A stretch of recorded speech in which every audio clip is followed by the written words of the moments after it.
નમસ્કાર, હું છું ગોપી ઘાંગર અને આપ જોઈ રહ્યા છો નિર્ભય ન્યૂઝ. આપણી સાથે અત્યારે મહંત શ્રી રાજેન્દ્ર ગિરીજી જોડાઈ ગયા છે. બનાસકાંઠાને લઈને તેઓ પોલિટિકલી ઘણું રિસર્ચ અને તેના ઉપર ઘણું બધું કહેતા હોય છે. આજે ચર્ચા કરીએ કે વાવની બેઠક ઉપર શું થશે, કમળ ખીલશે કે પછી ગુલાબ ખીલશે કે પછી માવજી પટેલના બેટના ફટકા જે છે એ આ બંનેઓને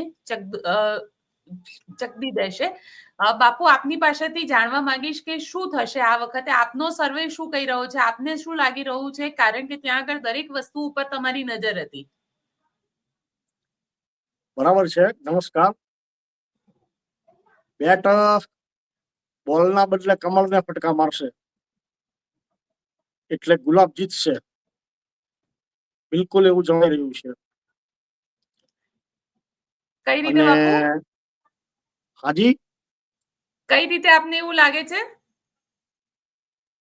ચૂંટણીનો જે માહોલ જામ્યો, સમગ્ર ચૂંટણીનું જે ચક્ર જોયું અને મતદાન જે રીતે થયું છે એ જોતા ગુલાબ જીતે, કોંગ્રેસ જીતે.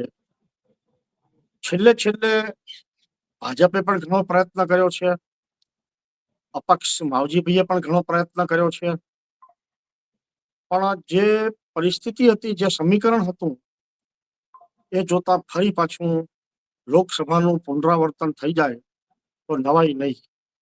કોઈ ચમત્કાર થાય તો જ ભાજપ જીતે, બાકી કોંગ્રેસ જીતશે. તમને કેમ ચમત્કારની જરૂર લાગે છે ભાજપ માટે? કારણ કે ભાજપ તો સત્તામાં જે 156 સીટ સાથે અત્યારે તો 160 થઈ ગઈ, પણ એવું કેમ ત્યાં લાગ્યું? મેં પહેલા પણ કહ્યું હતું કે બનાસકાંઠાનું રાજકારણ ગુજરાતના રાજકારણ કરતા અલગ છે. બનાસકાંઠાનું રાજકારણની જે તાસીર છે, બનાસકાંઠાના રાજકારણમાં જે પ્રવાહો ચાલી રહ્યા છે, જે સમીકરણો છે, એ પ્રમાણે વાવની ચૂંટણી જાહેર થઈ ત્યારથી એવું જણાતું હતું.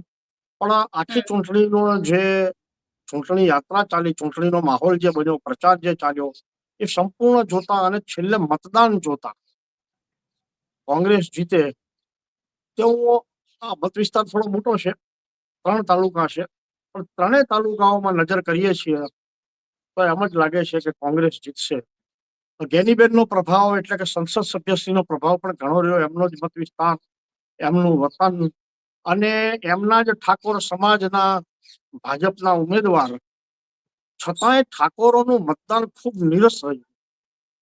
ઠાકોરો મતદાનમાં ખૂબ નીરસ રહ્યા અને એના કારણે ઠાકોરોનું મતદાન જે થયું છે એનાથી વધારે જે રાજપૂત ગામો હતા અને ગુલાબસિંહનો જે પ્રભાવ હતો એ ક્ષેત્રોમાં મતદાન વધારે સારું થયું છે, ઊંચું થયું છે. 80-85% થયું છે, ક્યાંક એનાથી પણ વધ્યું છે. જ્યારે અપક્ષ માવજીભાઈ પણ ખૂબ દોડ્યા છે, ખૂબ સારા મથ્યા છે, પણ પહેલા વાત થઈ ગઈ હતી આપણે કે જીતી શકવાના નથી, જીતવાના નથી. 7-8 ચૂંટણીઓ લડ્યા છે, એમાં એક જ જીત્યા છે. અને માવજીભાઈની સામે સમાજ કરતા પક્ષ મોટો, એ વાતને લઈને શંકરભાઈ ચૌધરી, જે ગુજરાત વિધાનસભાના અધ્યક્ષ અને બનાસ ડેરીના ચેરમેન, જે રીતે પાર્ટી માટે મેદાનમાં આવ્યા, એ એક આખો વિસ્તાર છે એના ચૌધરી મતો, જે સુઈગામ અને ભાભર ને એ ગામોના, એ ચૌધરી મતોમાં ઘણું મોટું ગાબડું એમણે પણ પડાવ્યું છે. તેમ છતાં જીતે તો છે કોંગ્રેસ એવું દેખાય છે મને.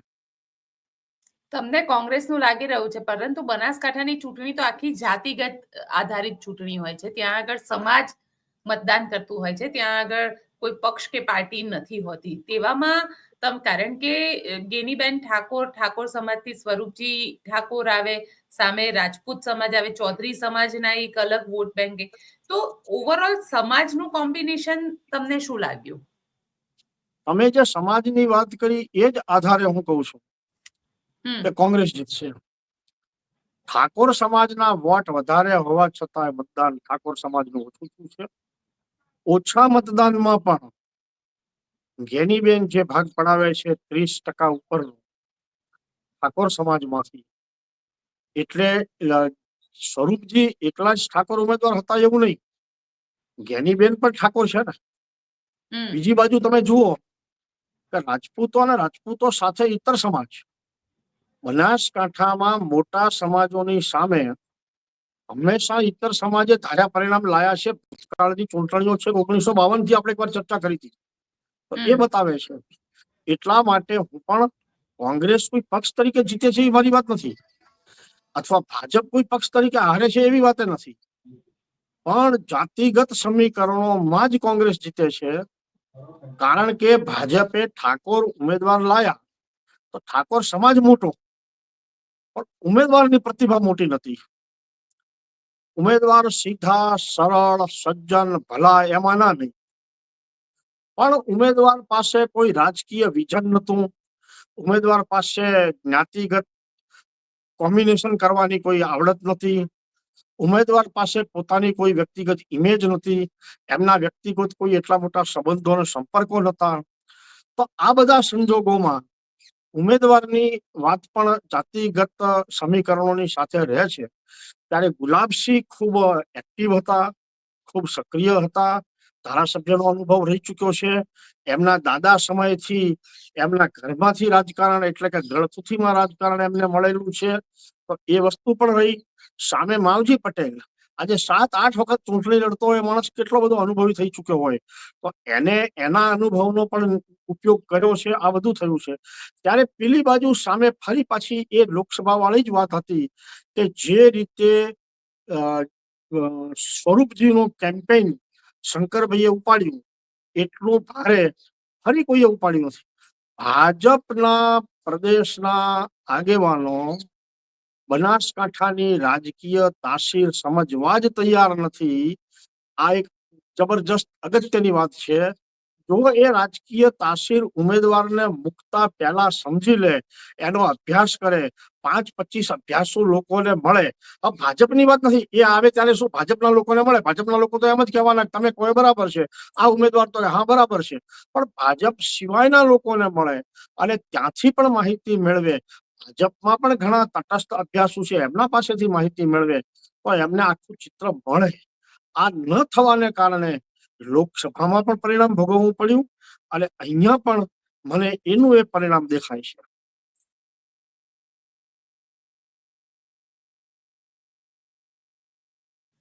બાપુ, અહીંયા સવાલ એ ઉભો થઈ રહ્યો છે કે જે રીતે સ્વરૂપજી ઠાકોર, કારણ કે ઠાકોર સમાજના વોટ છે, કારણ કે જેટલા લોકો સાથે ત્યાં આગળ મારી ચર્ચા થતી હતી એ લોકો મને એવું કહી રહ્યા હતા કે ગેનીબેનને લઈને લોકો પણ એવું કહેતા હતા કે ગેનીબેનને મોકલી આપ્યા. હવે ગેનીબેનની કારણ કે એ ત્યાં આગળ સાંસદ હશે, અહીંયા આગળ ઠાકોર સમાજના અમારા ધારાસભ્ય હશે, તો એક ડબલ એન્જિનની સરકાર વાળી પણ વાત હતી કે ઠાકોર સમાજ વોટ આપે એમને. આવી વાત હતી જ્યારે ચૂંટણી શરૂ થઈ ત્યારે ઠાકોરોના મનમાં કે આપણા સંસદ સભ્ય હવે આપણા ધારાસભ્ય બસ ઠાકોર ઠાકોર ઠાકોર. પણ એવી વાત કઈ એટલી જામી નહીં. જો એટલી જામી હોત તો ઠાકોરોના મતદાનો 80-85% થયા હોત ને. જયારે ગ્રામ પંચાયતની ચૂંટણી હોય છે ત્યારે કેમ 85 શું 90%, 95%, 98% સુધી થાય છે? કેમ એટલું ન થયું? અને જો એટલું મતદાન ઠાકોર ગામોમાં થયું હોત તો હું પણ કહું કે ભાઈ ઠાકોર ગામ એટલે કે ભાભર તાલુકો આખો ઠાકોર તાલુકો છે.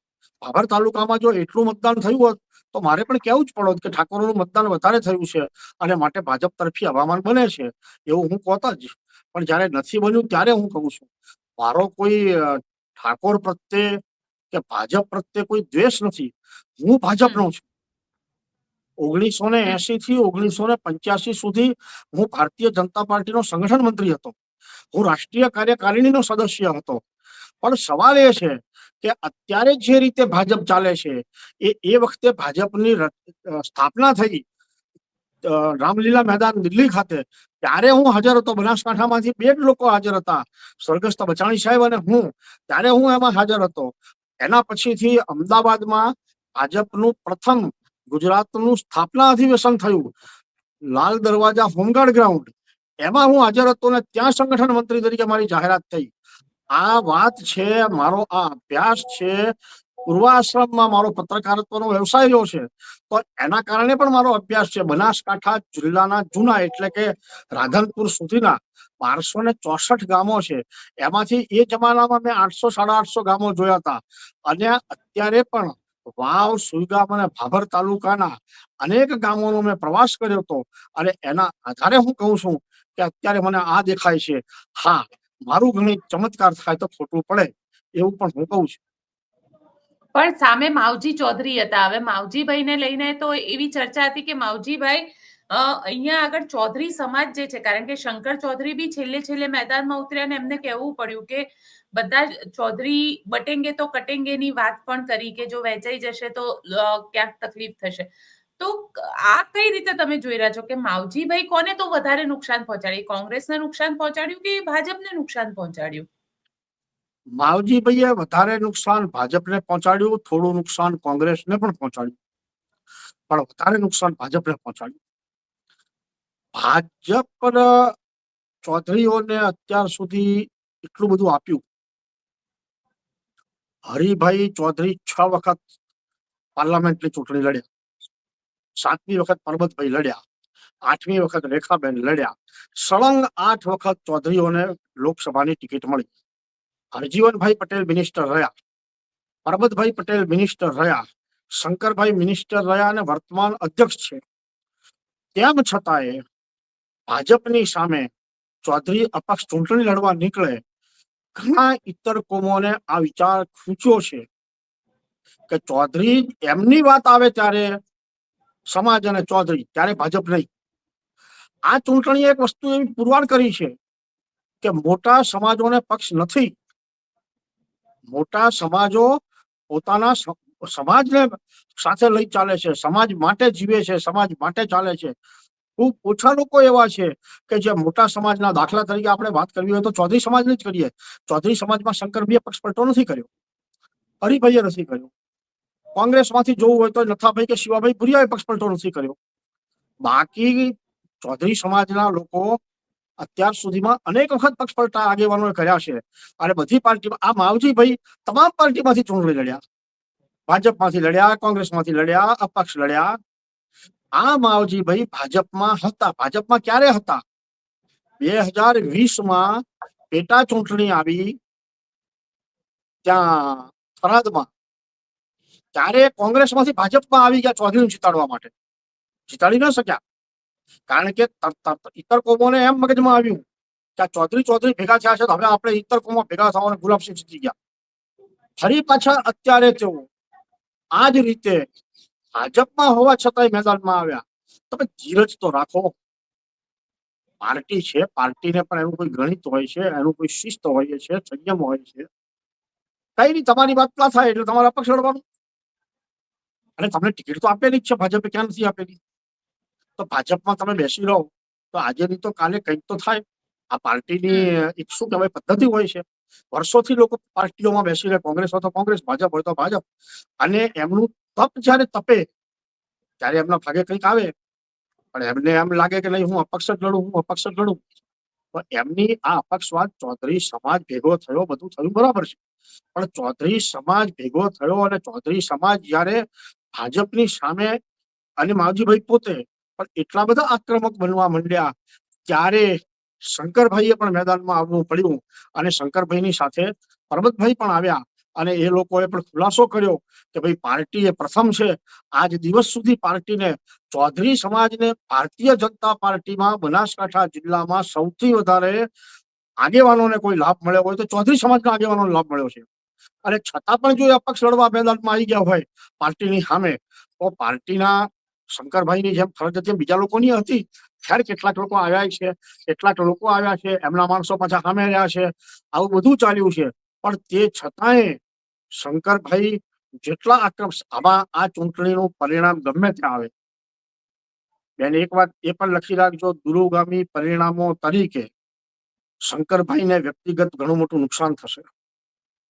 અને શંકરભાઈએ પોતાનું નુકસાન વહોરીને પણ પાર્ટી માટે જાહેરમાં આવ્યા છે, અધ્યક્ષની મર્યાદાને બાજુએ મૂકીને પણ.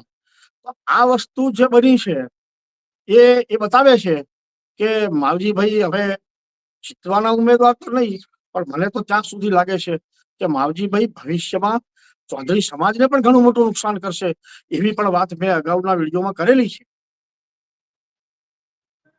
અચ્છા, આપ કહી રહ્યા છો કે માવજીભાઈ ચૌધરી સમાજને પણ એટલું જ નુકસાન કરશે, પણ ત્યાં આગળના તાણાવાણા જોઈએ અને એક સરકારી સર્વે આવ્યો છે, જે સરકારી સર્વેમાં એવું કહી રહ્યા છે કે ઠાકોર સમાજ જે છે એ ઠાકોર સમાજના ઘણા બધા વિસ્તારોની અંદર ભલે મતદાન ઓછું થયું છે, પરંતુ જે ચૌધરી સમાજ જે છે, જે ભારતીય જનતા પાર્ટી સાથે ડેડિકેટલી જોડાયેલા છે, એ લોકોએ તો ભારતીય જનતા પાર્ટીને વોટ આપ્યા જ છે. અને જે ગામ છે તેમાં પણ ક્યાંક ને ક્યાંક ગુલાબસિંહને કરતા સ્વરૂપજીને વધારે વોટિંગ થયું છે. ચૌધરીઓનો વોટ? હા આપ એવું પૂછો છો ને? જી, ચૌધરીઓના વોટ વધારે ગયા છે. બરાબર છે, બરાબર છે. જુઓ, ચૌધરી અને રાજપૂત ચૌધરી થરાદ વાવમાં હંમેશા સામસામ. માવજીભાઈ ઉમેદવાર ના હોત તો પણ ચૌધરીઓના વોટ ગુલાબસિંહને ના મળોત. એ ભાજપને મળોત અને કેટલાક પડ્યા હોત સુસુપ્ત અવસ્થામાં, વોટિંગ કરવા ન જાય, નિષ્ક્રિય રહે, આવું. માવજીભાઈ મેદાનમાં આવ્યા પછી પરિસ્થિતિ એવી બની કે ચૌધરીઓના વોટ માવજીભાઈએ ખેંચી લીધા. ગુલાબસિંહ તો પહેલા નતા મળવાના. હવે વોટ મળવાના કોને હતા? ભાજપને મળવાના હતા. પણ માવજીભાઈ અપક્ષ આવવાથી એ ભાજપના વોટ તૂટ્યા, ભાજપને મળતા અટક્યા.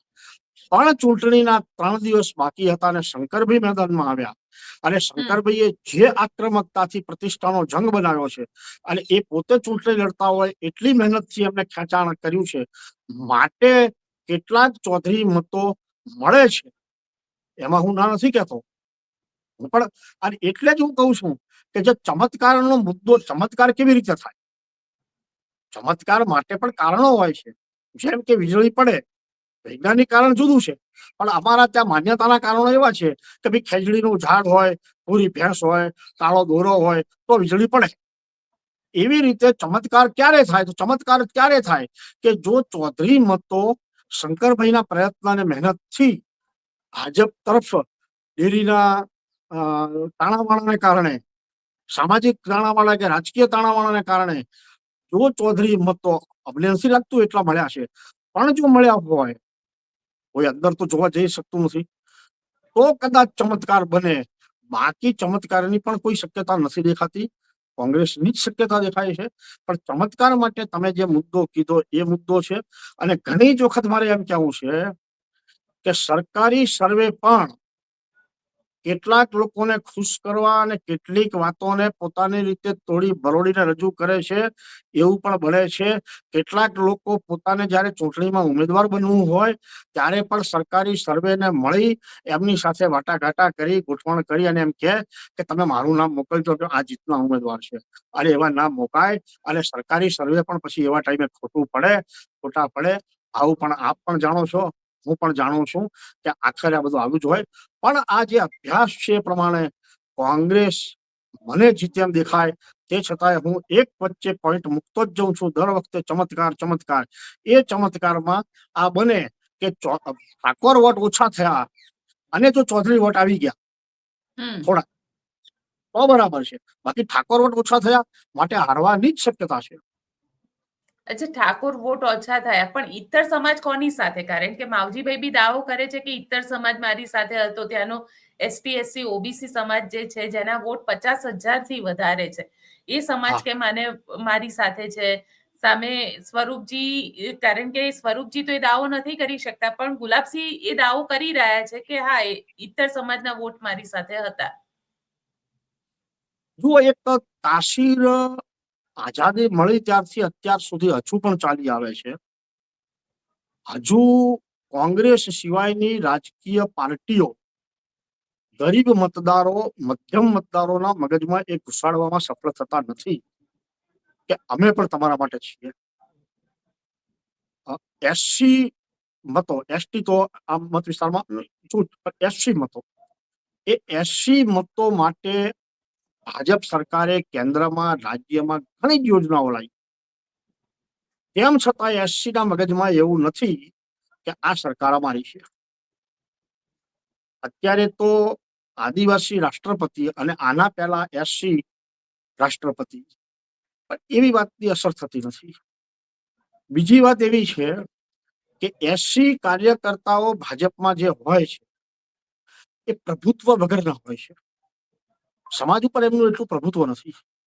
આવે છે, કામ કરે છે, મથે પણ છે, પણ એમનું પ્રભુત્વ ઓછું છે. 80 મતો ગરીબ મતોના મગજમાં ગેસના સિલિન્ડર અપાય, લાઇટના કનેક્શનો અપાય, પૈસા અપાય, અનાજ અપાય, છતાંય કોંગ્રેસ અમારી તારણહાર છે, આવી એક જે માન્યતા છે, આ માન્યતાને તોડવામાં આટલા બધા વર્ષો નીકળી ગયા છે. ભાજપ ખૂબ મજૂરી કરે છે, ખૂબ મથે છે. એની સામે કોંગ્રેસ એટલું વધતી જ નથી, એટલી મજૂરી પણ કરતી નથી. કોંગ્રેસ 80 મતદારોમાં, મત મંડળોમાં, મત જૂથોમાં, એ ગામોમાં એટલું મથે એવું પણ નથી. ચૂંટણી આવે ત્યારે મથે. અને ગામના 80 વોટોને કેવી રીતે મેનેજ કરવા, એ ગામના આગેવાનો સાથે મળી અને મેનેજ કરી નાખે. હવે આપે કહ્યું ઇતર મતો બાકીના, તો બાકીના ઇતર મતો પોતપોતાના સંબંધો પ્રમાણે વેચાણ. ચૌધરી મતોમાં માવજીભાઈના વ્યક્તિગત સંબંધો હતા એટલા ઇતર મતો માવજીભાઈ લઈ જાય, એમાં ના નહીં. અને ભાજપને વશમાં પોઝિશન ભાજપ જ એવું માનનારા ઇતર મતો ભાજપમાં જાય. પણ એ સિવાયનો એક આખો મોટો જથ્થો હતો ફ્લોટિંગ વોટોનો, અને એ ફ્લોટિંગ વોટો થરાદ વાવની પરિસ્થિતિમાં ઘણી જ વખત કોંગ્રેસમાં ગયા છે, કોંગ્રેસમાં રહ્યા છે. ગુલાબસિંહના દાદા હેમાજી રાજપૂત, એ હેમાબાના ટાઈમમાં પણ ઇતર કોમોના મતો રાજપૂત સાથે એટલે કે હેમાબજી સાથે રહેતા હતા. અત્યારે પણ એ મતો ગુલાબસિંહ તરફ વધારે આકર્ષાયા, એ ગુલાબસિંહ તરફ પણ વધારે ગયા, આવું બન્યું. દાખલા તરીકે બ્રાહ્મણ મતો એ મોટા પ્રમાણમાં છે વાવ કોન્સ્ટિટ્યુન્સીમાં, તો આ બ્રાહ્મણ મતો એ ભાજપના ગણાય, છતાં પણ ખાસા મતો કોંગ્રેસ લઈ જઈ શકે છે. માવજીભાઈ ખૂબ ઓછા બ્રાહ્મણ મતોમાંથી, પણ કોંગ્રેસ લઈ જાય. હવે એક પ્રશ્ન એવો પણ ચાલ્યો હતો કે બ્રાહ્મણમાંથી ભૂતકાળમાં વિષ્ણુભાઈ ત્રિવેદી ભાજપમાંથી ચૂંટણી લડ્યા હતા, અને એક બાબુભાઈ જોશી વકીલ ભીલડી ગામના, એ પણ ભાજપમાંથી ચૂંટણી લડ્યા હતા. ગઈ વખતે જ જનરલ ચૂંટણી વિધાનસભા અમીરામભાઈ અપક્ષ ચૂંટણી લડ્યા હતા. ક્યાં ચૌધરીઓએ વોટ આપ્યા હતા? ક્યાં હતા માવજીભાઈ? શા માટે માવજીભાઈએ એ વખતે આ બ્રાહ્મણોનો જે પાલખી હતી એ ઉપાડી નથી? જો એમને ઉપાડી હોત તો આજે બ્રહ્મ સમાજ જે 25,000 થી 30,000 ની વચ્ચેના એ બ્રહ્મ સમાજ આજે સ્વાભાવિક છે માવજીભાઈ સાથે જોડાણા હોત. પણ એમની વાત માફ કરજો, અને ચૌધરી મતદારો પણ મને માફ કરે, ચૌધરી આગેવાનો પણ મને માફ કરે. ચૌધરીઓ સાથેનો મારો ખૂબ ગૌરવ છે. મારો રાજકીય ગુરુદ્વારો ચૌધરી એટલે કે દલુભાઈ દેસાઈના ત્યાં. પણ મારે એમ કહેવું છે કે ચૌધરીઓ પક્ષની વફાદારી પુરવાર નથી કરી શકતા, અને આ રીતે પોતાના સ્વાર્થમાં આજે માવજીભાઈ ચૂંટણી લડે અને એમના સ્વાર્થમાં એ ચૌધરી મારવાડી સમાજને એમની સાથે ઘણો ખેંચ્યો છે, દેશી સમાજ પણ થોડો ખેંચાયો છે. શું એનું આનાથી નુકસાન થશે, ભવિષ્યનું નુકસાન છે. કારણ કે તમે નથી તો કોંગ્રેસ સાથે, નથી તમે ભાજપ સાથે, તો કોઈ ચૌધરી અપક્ષ પક્ષ થોડો છે. અને તમારે જયારે તાલુકા જિલ્લા પંચાયતમાં વોટ જોઈશે ત્યારે તમારે બીજી કોમોના પણ વોટ જોઈશે, અત્યારે જોઈએ છે એમ. અને બીજી કોમોને તમારા વોટ જોઈશે ત્યારે તમે બીજાને તો વોટ આપતા નથી.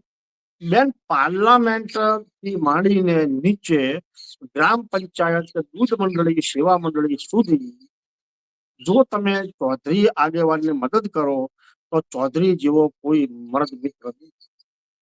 તમારા દરેક કામમાં ચૌધરી ઉભો રહે, તમારી સાથે રહે, તમારી મહેનત કરે. પણ એને રાજકારણની એટલી બધી ચૂલ ઉપડી છે, એટલો બધો શોખ છે, એટલા માટે બધું એને આપી દો, બધું એને જોઈએ છે. તો એ મિત્ર તરીકે સારામાં સારા, એમાં ના નહીં. પણ બાકીના લોકોને પણ થવું છે. કોઈને સ્થાનિક રાજ જોઈએ છે, કોઈને તાલુકા જિલ્લાનું રાજ જોઈએ છે, કોઈને વિધાનસભા અને પાર્લામેન્ટમાં જવું છે. તો આ બધા લોકો સામસામા લડે છે. એટલે ચૌધરી સમાજને જે નુકસાન પહોંચાડવાની પ્રવૃત્તિ આ ચૂંટણીમાં થઈ છે, એ ઘણું મોટું નુકસાન થશે. આવનારા દિવસો બતાવશે, આવનારા દિવસો જ પુરવાર કરશે. એટલે જ મેં કહ્યું કે શંકરભાઈએ પક્ષને મહત્વ આપ્યું સમાજના બદલે. જો શંકરભાઈ જાહેરમાં ન આવ્યા હોત તો ક્યાંક ક્યાંક એવી પણ વાતો થતી હોત કે શંકરભાઈનો પણ ઈશારો હતો માવજીભાઈ તરફ, પણ એવું નથી બન્યું. શંકરભાઈ જાહેરમાં પાર્ટી માટે આવ્યા, આક્રમક નથી આવ્યા, અને ખુલ્લે આમ આવ્યા. એના કારણે એમના સમાજમાંથી એમને નુકસાન થશે, પણ પાર્ટી માટે એમને ઘણું ઉત્તમ કામ કર્યું છે. એ તો પાર્ટીનો વિષય છે. પણ આ તો મારો અભ્યાસ એમ કે છે. અચ્છા, બાપુ પણ એક વસ્તુ મારે એ બી સમજવી છે કે આ જ વસ્તુ ગેનીબેનને પણ લાગુ પડે. જો ગુલાબસિંહ અહીંયાથી હારી જાય અથવા ગુલાબસિંહ ના જીતી શક્યા તો ગેનીબેન, કારણ કે ગેનીબેન, બનાસની બેન, ગાયની બેન, આવી બધી જ વાત લોકસભાની ચૂંટણી પછી ગેનીબેનની જે લોકપ્રિયતા છે અત્યારે પીક ઉપર છે. એનો ફાયદો ગુલાબસિંહને મળશે કે એ જે અગર જો ગુલાબસિંહ ન જીતી શક્યા તો ગેનીબેનના નામને પણ એટલું જ નુકસાન પહોંચશે. ચોક્કસ ગુલાબસિંહ ન જીતી શકે તો એનું નુકસાન જ્ઞાનીબેનની ઇમેજને પણ થશે. જ્ઞાનીબેન, ગાયનીબેન ને બનાસબેન ને એટલા બધા મેં પહેલા કેટલા વખત પહેલા આપણે કહ્યું હતું ચાલુ લોકસભાની ચૂંટણી પછી કે આવા તકલ્લુસ તો લોકો આપ્યા કરે એનાથી કોઈ મોટો ફેર પડતો નથી હોતો.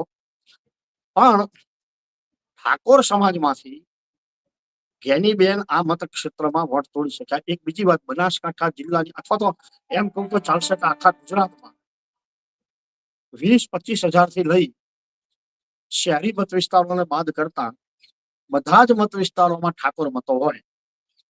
હવે ઠાકોર ઉમેદવાર હોવા છતાં જ્ઞાનીબેન ઠાકોર નેતા પણ છે, સંસદ સભ્ય પણ છે, કોંગ્રેસના પણ પાયાના કાર્યકર્તામાંથી ઉભા થયા છે. એટલે એને આ ઠાકોર મતોને પોતાના પક્ષમાં ડાયવર્ટ કરવાની મહેનત કરી છે.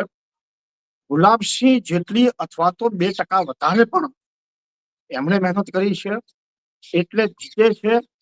તો ગુલાબસિંહ કોંગ્રેસ સાથે જ્ઞાનીબેન, અને આપે કહ્યું એમ કે જો ગુલાબસિંહ ન જીતી શકે તો જ્ઞાનીબેનની જે સડસડાટ ચાલતી રાજકીય યાત્રા છે એને બ્રેક લાગશે અને આવતા સમયના સમીકરણોમાં ફરી આ પરિણામનો અભ્યાસ કરી અને એનો ઉપયોગ કેવી રીતે થાય છે, એનો લાભ ગેરલાભ કેવી રીતે થાય છે એ સૌ કોઈએ જોવાનું રહેશે.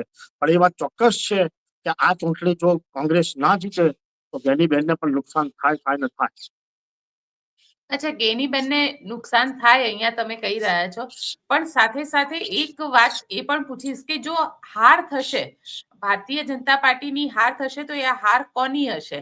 અને શંકર ચૌધરીની હશે, સ્વરૂપજીની હશે, અલ્પેશ ઠાકોરની હશે કે પછી પાર્ટી ત્યાં હારશે? જુઓ, તમને હું પ્રશ્ન પૂછું કે જો જીત થાય તો કોની થશે? ભાજપની થશે, શંકર ચૌધરીની થશે, અલ્પેશ ઠાકોરની થશે, સ્વરૂપજીની થશે. જો જીત જેની થશે એની જ હાર થશે. પણ એક વાત, સ્વરૂપજી એ પ્રતિક, જેમ કમળ પ્રતિક છે ને એમ એક ઉમેદવાર હોવો જોઈએ, એક ઉમેદવારનું પ્રતિક છે સ્વરૂપ. અલ્પેશ ઠાકોર એ બનાસકાંઠાના નથી, પણ એમની નજર બનાસકાંઠા ઉપર જરૂર છે. કારણ કે બનાસકાંઠામાં ઠાકોર મતો ખૂબ છે અને ઠાકોર મતોનું પ્રભુત્વ પણ છે. સમીકરણ બદલી નાખવાની તાકાત છે ઠાકોર મતો પાસે. એટલે એમને પણ એવું મનમાં થાય કે ગાંધીનગર તો ઠીક છે ગયા છીએ, પણ કાલ ગાંધીનગરમાં કોઈ સ્થાનિક નેતા વધારે મજબૂત થાય, જગ્યા બદલવી પડે તો બનાસકાંઠા તરફ નજર રાખે છે. પણ અલ્પેશ ઠાકોર બનાસકાંઠામાં આવે છે ત્યારે અનેક ઠાકોર નેતાઓને ગમતું નથી. ભાજપના પણ અનેક ઠાકોર નેતાઓ એમ ઈચ્છતા હતા કે અલ્પેશ ઠાકોર અહીંયા આવવા ના જોઈએ, અને તે છતાંય જયારે અલ્પેશ ઠાકોર આવતા હતા ફરતા હતા ત્યારે એમને નતું ગમતું. એટલે અંદર ખાને એમ પણ ઈચ્છતા હતા કે આના કરતા તો હારી જઈએ તો પાર મટે, કે અલ્પેશ ઠાકોર તો આવતો બધું થાય. એટલે અલ્પેશ ઠાકોરના આમાં હાર જીતનો કોઈ પ્રશ્ન આવતો નથી. અલ્પેશ ઠાકોર અને સ્વરૂપજી બે નીકળી ગયા આપણા સમીકરણમાંથી. હવે રહ્યું ભાજપ અને શંકરભાઈ. તો બેન માફ કરજો, કોઈ એમ પણ માનશે કે હું શંકરભાઈની ફેવર કરું છું, પણ ના બેન. લોકસભાની ચૂંટણીમાં આપને જેમ કહ્યું હતું કે જો બનાસકાંઠામાં ભાજપ જીતશે તો એ શંકરભાઈના કારણે, અને હારશે તો શંકરભાઈના કારણે, આપણે કહ્યું. તો આ ચૂંટણીમાં જીતશે તો એનો યશ શંકરભાઈના ભાગે આવે ને આવે, અને ભાજપ પાર્ટીના ભાગે પણ આવે. પણ જો હારે તો એનો સંપૂર્ણ અપયશ આ વખતની ચૂંટણીમાં શંકરભાઈના ભાગે આવે એવું નથી માનતો, એટલા માટે કે તો ભાજપના બાકીના ચૌધરી આગેવાનોનું શું? તો બાકીના ચૌધરી આગેવાનો શંકરભાઈ જેટલા ખુલીને મેદાનમાં નથી આવ્યા, તો એમના પણ ભાગે અપયશ આવી શકે છે કે ભાઈ તમે કેમ આટલા ખુલી લાયા. સવાલ એ જ છે કે પાર્ટી શું કરે છે.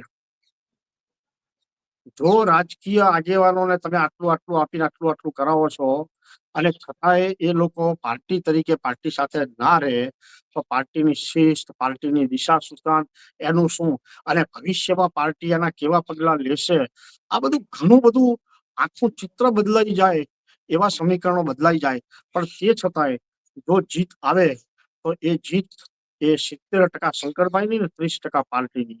પાર્ટીની 30% હું એટલા માટે કહું છું કે હું અનેક વાર એ પણ કહી ચુક્યો છું કે પાર્ટીનું નામ છે, પાર્ટી મોટી છે, વિશ્વની પહેલા નંબરની મોટી પાર્ટી, એટલી મોટી પાર્ટી છે. પણ બનાસકાંઠામાં પાર્ટીનું સંગઠન તંત્ર નબળું છે.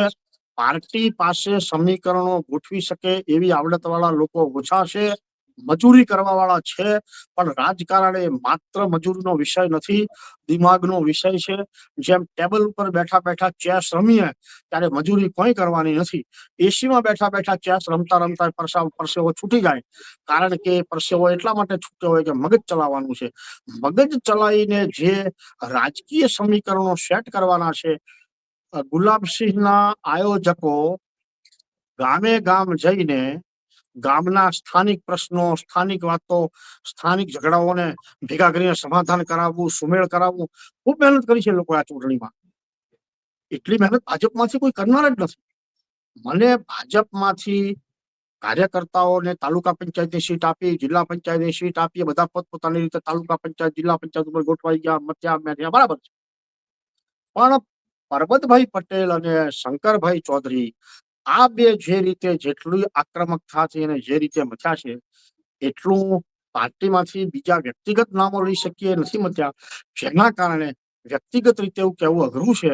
અને એટલા માટે એનો આપણે જે વાત થઈ છે એ પ્રમાણે યશ ગણવો હોય તો આ રીતે ગણાય. અચ્છા બાપુ, એક સવાલ એ પણ પૂછીશ કે માવજીભાઈ, માની લઈએ કે માવજી પટેલ જીતી જાય તો એક મોટો અપસેટ સર્જાઈ જશે વાવની સીટ ઉપર, કે સ્વાભાવિક છે, સંભાવનાઓ જ નથી લાગતી? સ્વાભાવિક સંભાવના છે. નથી લાગતી. નહીં, સ્વાભાવિક છે. કેમ સંભાવના નથી? હોય જ ને. ઘણી મોટી વાત થઈ જાય. માવજીભાઈ એમના ઇતિહાસમાં 90માં જીત્યા પછી ક્યારે જીત્યા જ નહીં છે, 84 થી માંડીને અત્યાર સુધીમાં. તો પહેલું તો એમના પોતાના માટે બને કે પોતે જીતી ગયા આ ઉંમરે, 75 વર્ષે, 74 વર્ષે. અને જીતી ગયા પછીથી એવા માહોલમાં જીતી ગયા કે સરકારની સામે એમને તો પાટીલનો પાવર ઉતારવો હતો, પણ બધા ઘણાનો પાવર ઉતરી જાય. માવજીભાઈ જીતી જાય તો એકલા પાટીલનો નહીં, એ પણ બને. પછી જે ચૌધરી નેતૃત્વ ચાલે છે, એ ચૌધરી નેતૃત્વમાં આખી વાત એમને બદલીને ઝંડો આખો એમના હાથમાં આવી જાય. અને એમાં પણ દેશી અને મારવાડી જે લડે છે, અંદરો અંદર અત્યારની પરિસ્થિતિ જુદી છે. બાકી દેશી ને મારવાડી આ રીતે ભેગા થતા જ નથી. જયારે એકબીજા સાથે હોય ત્યારે એ ઇતરની સામે આ રીતે ભેગા થાય, બાકી નથી થતા. તો એ આખું રાજકારણ બદલાઈ જાય અને માવજીભાઈ જીતી જાય પછી માવજીભાઈ ભાજપ સાથે રહેશે, કોંગ્રેસ સાથે રહેશે, એ પણ મોટી વાત બને. માની લો કે કોંગ્રેસ સાથે રહેશે તો કોંગ્રેસમાં જે મારવાડી પટેલો છે, જે આગેવાનો છે, જેમની ઈચ્છા છે કે ભવિષ્યમાં અમારો નંબર લાગી જશે વિધાનસભામાં બીજે, એ લોકોનું શું થશે એ પણ એક મોટો સવાલ થશે. અને ભાજપનું ચૌધરી નેતૃત્વ જે છે એ માવજીભાઈ ખેંચી શકશે, પડાવી લેશે કે શું થશે? તો એ પણ થશે. પણ હા, ભાજપ માવજીભાઈને પણ ફરી જીત્યા પછી સ્વીકારે કે ન સ્વીકારે, જેમ ધાનેરા વાળા માવજીભાઈ દેસાઈ અપક્ષ જીત્યા અને ભાજપ સાથે, અને તે છતાંય ભાજપ સ્વીકારતું નથી, એમ પાછું ભાજપ એમને ન સ્વીકારે તો? એટલે આવા બધા અનેક સમીકરણો બદલાઈ જાય, અનેક બધી વાતો થાય. આજે તો આ બધું કેટલું થાય એવું નક્કી કરવું હોય ને તો આપણે કાગળ અને પેન લઈને પોઈન્ટ વાઇઝ લખતા જઈએ ને તો 10-15-20 પોઈન્ટ એવા બને કે માવજીભાઈ જીતી જાય તો ઘણો મોટો ખળભળાટ મચી જાય જિલ્લામાં. એમાં કોઈ સવાલ જ નથી. બિલકુલ. અને તમને શું લાગે છે જીત હારનું માર્જિન કેટલું હશે? માર્જિન તો બસ 5-10 હજાર, 10. એનાથી વધારે નહીં હોય. 99% નહીં હોય. પછી કઈ અંદરની હવા વધારે ચાલી હોય ને આપણા સુધી ના જ હોય તો વાંચી દીધી. બાપુ આપ બાકી આવી અમારી સાથે બિલકુલ બાપુ આપે જે ડિટેલ એનાલિસિસ કર્યું તેના માટે આપનો ખૂબ ખૂબ આભાર અને આપ અમારી સાથે જોડાયા એના માટે પણ આપનો ખૂબ ખૂબ આભાર. આભાર. ભારત માતા કી જય. ભારત કી જય. તો આપને અમારો આ રિપોર્ટ કેવો લાગ્યો કોમેન્ટ બોક્સમાં ચોક્કસથી લખીને જણાવજો અને અમારી ચેનલ નિર્ભય ન્યૂઝને લાઇક શેર અને સબસ્ક્રાઇબ કરવાનું ભૂલશો નહીં. આભાર.